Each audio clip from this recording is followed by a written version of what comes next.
Hello and welcome to Thread Sketching in Action, a series of short thread sketching and thread painting video demonstrations. I'm Deborah Wersu of threadsketchinginaction.com and I'm so pleased you've joined in today to see how this little picture, Abandoned, came to be. You can find a complete article about this in the news pages at threadsketchinginaction.com. Beginning with a photo of two abandoned boats on a beach, I pared the picture right back to basics, simplifying it to little more than outlines. Using this simplified design, which was transferred to fabric with an ordinary pencil, the next step was to construct an appliqué or layered background.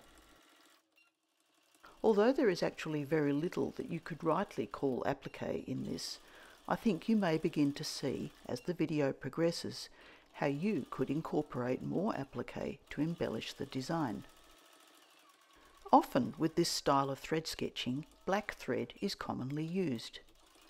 Black is a very effective colour, but should, in my opinion, be used with caution, as it's very easy for it to overwhelm a picture. Today I chose a deep burgundy coloured thread instead to work the free motion stitching. Red and blue are complementary colours, so I could rest easy that they would work together.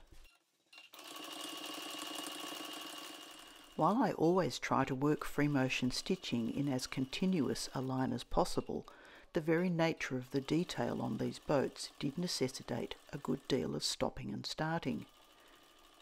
And due to the underlying construction of the picture, most of the lines needed to be stitched twice to make them stand out sufficiently. Occasionally, I receive questions from people about why I turn the fabric as often as I do when I'm stitching. For the very nature of free motion stitching does allow you to move in any direction without turning the fabric. However, my reason is as basic as this. I simply find it easier to be accurate and see where I'm going if I turn the fabric. And you can see from watching the video that I don't do it all the time. There is no rule which states you must not turn the fabric. Remember that. There were several points when making this picture that I wondered whether to stop. Had I done enough? However, in the interest of exploration, I continued, adding colour with fabric paints. I knew I was taking a risk, that I might ruin the design, but once I got going, I needed to see what would happen. And I got the most wonderful surprise when I turned the finished piece over.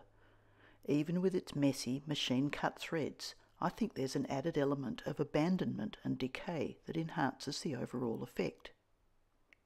And yes, I have flipped this picture over, as being the back, it obviously presents in reality as a mirror image. Regardless of where I should perhaps have stopped, working this way is a useful exercise. If you'd like to learn more about the exciting world of thread sketching and thread painting, head over to threadsketchinginaction.com, where you'll find a mountain of useful information. Or take a class with me, I'd love that. Browse all my classes at learn.deborahwersu.com. More classes are added regularly to the selection. Thanks for watching, and I look forward to seeing you again next time. Bye for now.